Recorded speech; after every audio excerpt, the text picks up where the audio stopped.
बीडच्या वडवणी तालुक्यातील महिला डॉक्टर साताऱ्याच्या फलटण उपजिल्हा रुग्णालयामध्ये कार्यरत असताना त्यांनी आत्महत्या केली आणि यानंतर आता बीड जिल्ह्यामध्ये आक्रोश पाहायला मिळतोय। बीडच्या वडवणीमध्ये या ठिकाणी सध्या रस्ता रोको आंदोलन करण्यात येत आहे। कुटुंबीय सुद्धा त्यांचे सहभागी झालेत। माझ्यासोबत कुटुंबातील काही सदस्य आहेत।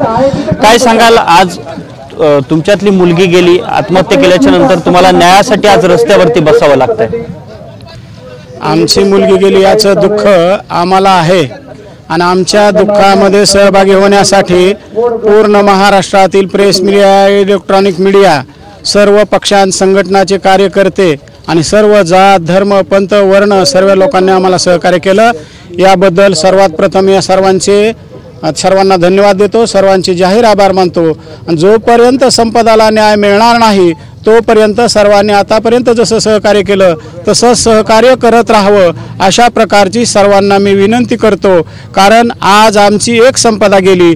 जोपर्यंत अशा घटनांमध्ये कुणाला न्याय मिळणार नाही तोपर्यंत अशा महाराष्ट्रामध्ये अनेक संपदा निर्माण होतील। त्यामुळे या घटना प्रसंगामध्ये ज्या दोन आरोपीची नावं हातावर लिहिलेली आहेत त्याबरोबर तिनं ज्या काही तक्रारी दिल्या होत्या त्या तक्रारीची चौकशी न करणारे अधिकारी असतील, तिला सहकार्य न करणारे अधिकारी असतील, तिनं माहिती अधिकाराचा अर्ज टाकला त्याचाही खुलासा अजून तिला मिळाला नाही आणि तिचा जीव गेल्यानंतर तिच्या चारित्र्यावर शिंतोरे ओढणाऱ्या ज्या माता भगिनी असतील त्यांची मला कीव करावी वाटते।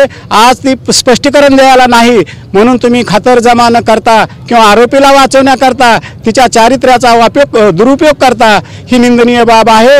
म्हणून माझी सगळ्या प्रेस मीडिया आणि इलेक्ट्रॉनिक मीडिया बांधवांना विनंती आहे आणि जे कोणी असे समजा बाईक देणारे आहेत या सर्वांना एक माझी नम्रतेची विनंती आहे, तुम्ही तिला न्याय मिळवण्यासाठी नाही प्रयत्न केला तरी चालेल एक वेळस, परंतु कमीत कमी तिच्या मृत्यूनंतर तिच्या अग्नीच्या ज्वाला विझलेल्या नसताना तिच्या चारित्र्यावर शिंतोडे उडवू नका आणि आमच्या कुटुंबाची बदनामी महाराष्ट्रामध्ये करू नका हीच सर्वांना हात जोडून विनंती आहे।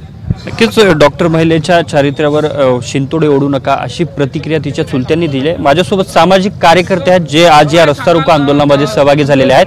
काय सांगाल, आज हे तुम्ही रस्ता रोको केलाय, काय काय आजच्या या आंदोलनाच्या माध्यमातून तुम्ही मागणी करताय, काय मागणी असतील? खरं तर संपदा मुद्दे नेमकी आत्महत्या केली आहे का त्याची हत्या केली ही अजून आम्हाला कळायला मार्ग नाही। तिला न्याय मिळाला पाहिजे, त्याची खसून चौकशी झाली पाहिजे। सगळे आरोपी आहेत त्याच्यावर कायदेशीर कडक कारवाई करावी आणि मुख्यमंत्र्यांनी कुठल्याही संबंधित राजकीय पुढारी असतील, अधिकारी असतील यांना कुणालाही पाठीशी घालू नये। आम्ही सगळा परिवार, आम्ही बीड जिल्ह्यातला सर्व परिवार ह्या मुंडे कुटुंबियांच्या सोबत आहोत आणि न्याय मिळेपर्यंत आम्ही लढत राहणार आहोत। दुसरी काय आणखी मागणी असणार आहेत? आज तुम्ही रस्ता रोको केला, SITची मागणी असेल, इतर कोणकोणत्या मागण्या प्रामुख्याने केल्या? आता SIT तर याच्यावर नेमलीच पाहिजे, मात्र तिथली जी न्याय व्यवस्था आहे त्याच्यावर आमचा विश्वास नाही। तिथलं प्रकरण हे आमच्याकडे बीड जिल्ह्यामध्ये हँडओव्हर करावं आणि इथं न्यायालयामध्ये चालवावं अशी आमची आग्रही मागणी आहे। नक्कीच SIT गठीत करून हा तपास करावा अशी मागणी केली जाते। दुसऱ्या बाजूला हे संपूर्ण प्रकरण बीड जिल्ह्यात चालवावं अशी सुद्धा मागणी जी आहे त्याच्या या रस्ता रोकोमधून केली जाते। माझ्यासोबत आणखी काही सदस्य आहेत कुटुंबातले। काय सांगाल, आज तुम्ही रस्त्यावरती बसून न्यायासाठी मागणी करताय, काय प्रशासन सरकारकडे तुमच्या मागण्या आहेत? आमच्याकडे हीच मागणी आहे की तिथे जे आहेत आरोपी आणि तपास करणारे अधिकारी हे फक्त एकाच पोलीस स्टेशनचे आहेत। तिथल्या ना न्याय व्यवस्थेवर आमचा विश्वास आहे ना पोलीस प्रशासनावर विश्वास आहे। तिथल्या हॉस्पिटलच्या कर्मचाऱ्यांचंही तिला काही सहकार्य नव्हतं।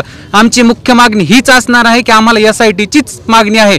SIT स्थापन झाल्याशिवाय आम्ही तिथे जबाब द्यायलाही जाणार नाही, त्या पोलिसांना आम्ही सहकार्य करणार नाही। जोपर्यंत SITची मागणी पूर्ण होत नाही तोपर्यंत आम्ही SIT ही एकमेवच मागणी धरून मुद्दा समोर मांडणार आहेत। SITची मागणीशिवाय आता आम्हाला SITच हवी, दुसरी मागणीच नकोय सध्या। SIT फक्त आणि फक्त SIT झाल्याशिवाय आम्ही काहीच बोलणार नाही यावर।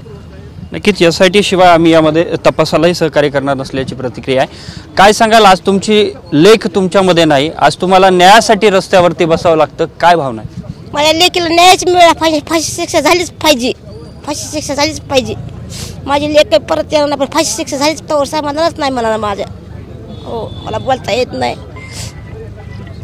काय भावना आहेत? कधी तुमचं शेवटचं बोलणं झालं होतं? आणि दिवाळी भाऊबीजेला येते, मला सुट्टी नाही मिळते भाऊबीजेला, म्हणजे हे काळामध्येच मला बोलता येत नाही जास्त। तुम्हाला कधी त्रास दिल्याचं त्याने सांगितलं होतं? अशा पद्धतीने मला तिथे लोक त्रास देतात याबाबत काही कळवलं होतं? त्रास होते म्हणून सांगितलंच नाही ना आम्हाला, इकडे सांगितलं, मला बोलता येत नाही। आणखी काही कुटुंबातील महिला आहेत ज्यांच्याशी आपण संवाद साधणार आहोत। काय सांगाल, आज तुम्ही रस्त्यावरती इथे बसलाय न्याय मागण्यासाठी? तुम्ही जो प्रश्न विचारलाय ते आईच्या वतीने मी सांगते। ती एक स्वाभिमानी मुलगी होती म्हणून तिला वाटलं की मी माझ्या परीने मी ती गोष्ट हँडल करू शकेल. त्याच्यामुळे तिने कुटुंबातील कुणालाही ती दुसरी बाजू मांडली नाही. तिला वाटलं की मी स्वतःहून ती गोष्ट माझ्या कायद्याच्या ह्याच्यामध्ये राहून करेल म्हणून तिने ती दुसरी बाजू, आई वडील शेतकरी असल्यामुळे, ती स्वतः लांब असल्यामुळे तिने ती गोष्ट कधी कुणापर्यंत पोहोचवली नव्हती. नक्कीच आपल्यासोबत हे संपूर्ण कुटुंबीय होते जे रस्ता रोको आंदोलनामध्ये आज सहभागी झालेले आहेत. या ठिकाणी महिला डॉक्टरच्या आत्महत्येच्या नंतर आता संपूर्ण जिल्ह्यामधून लोकांच्या आक्रमक अशा प्रतिक्रिया येताना पाहायला मिळत आहेत. कडक कारवाई करण्याची मागणी आणि SITची मागणी सुद्धा या संपूर्ण प्रकरणामध्ये केली जाते. दुसऱ्या बाजूला हे संपूर्ण प्रकरण बीड जिल्ह्याच्या कोर्टामध्ये चालवावं अशी सुद्धा मागणी आजच्या या रस्ता रोको आंदोलनाच्या माध्यमातून केली जाते. कॅमेरामन हर्षल निकमसह मी अशोक काळकुटे, TV9 मराठी, वडवणी, बीड.